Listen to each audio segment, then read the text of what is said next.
Oh, hello there everybody. Figured to do a little overview for YouTube on what's the process on the cat. We've gone quite a long way since the last update. So at this point the cat's pretty much complete and done, almost. The only thing we have left is to finish up the glass on the doors and the rear, with the interior paneling, the insulation and warming pad, carpeting, whatever you want to call it. So we can wrap up the wiring. The bed is pretty much done. I'm waiting for the truck box to come in that I ordered from Home Depot. Was able to find one for 60 inches wide that fits right between the sides here, because it has a raised up bed kind of thing. So those rear sides are gonna go around the truck bed area, so we'll have like a pickup looking thing. So anyways, fuel tank connected. Some guys asked me about if it's gonna stink like fuel inside. I haven't had that issue previously, because the tank was mounted inside in a factory cab. I haven't had that issue of the smell. I believe it vents out alright, because it does go outside technically. I mean, it's all pretty airtight. We put this thing on here, a little rack over the fuel tank, gives a little space. There's a little more storage space behind, under it, behind the seat, and under the rack as well. So this is kind of like how the engine compartment looks, or the duck house front.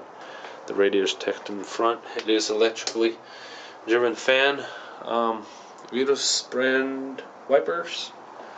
Insulation STP is a Russian-made special grade sound deadening, so it works. As you see, I'm hitting the side of the panel, and due to this thing, it's like dynamite. If anybody's not familiar with the product, these are I can't pronounce the word, pantogramic, I think they're called, arms. So the windshield wiper will move straight instead of swinging like this. It will just follow straight the line of the windshield. 20-inch rigid LED bar, spot flood mix. These are driving new Dually XLs. They're very bright actually. So I thought that we needed some side lighting to kind of have that lit up on the side for the overall, you know, orange, yellow, whatever, red. And then I made these, fabricated these kind of guards things, make it cut nice so they're tucked away and they're protected from anything hitting them. Put the side lighting this way. These are floods, also rigids. They are on both sides, front and rear. They're very comfy to use, because as you see, they're right in the middle of the door. So as you're riding, you need to look up for firewood or whatever, you can look directly out of your window and you can see everything. Now you only see plywood. So anyway, shovels. Those who know my first build, I like shovels. I like to carry them. You could never have too many accessories. A grab bar in the back for those who like to stand in the back when you're riding. Two the white lights to shine, you know, back area. And then we have all those reds. So this one and that one are red, and these three, so give it kind of like a truck look. Alpha Expedition, David Tong. Everybody look up his website, Alpha Expedition. You know, Nixon Overland Adventures, and kind of a little sticker love there. I like the stickers, even if they don't comply to this vehicle necessarily. But Rigid Industries is with us. So DMC 1450 sign went that way. Grill, just a simple one, nothing special. Kept it black, was gonna go orange, but we'll see. Right now I like the just plain black. So I like the height of the fuel tank cap. I was gonna raise it up actually a little higher or actually lower, and you know, one vice versa, and then I figured that's the best way to go about it, because you can put your jerry can on your shoulder and fill it right up. But I'm thinking of actually making some kind of a stand right here that I could remove and, you know, put on when I need to, when I'm filling and refueling. And as my buddy said, actually, he said, you know, technically with the 20, like almost 25 gallon fuel tank, I don't think I'll need to refill a whole lot unless I'm on a long range drives. So for those who are wondering why it's stretched still here and why it's a different type of shelving material, you know, this square part here, for those who can't figure out why it's that way, well, that'll be a dilemma for you. It is there's a reason for that, and I've already been asked that question as well. So, other than that, we might have a little roof rack coming later on top, right where the beacon light is, to maybe, you know, help support some things. But overall, I'm thinking maybe make some kind of a pickup looking framing out of round tubing, whatever, and to be able to put my rooftop tent on it. So, batteries in a battery tender.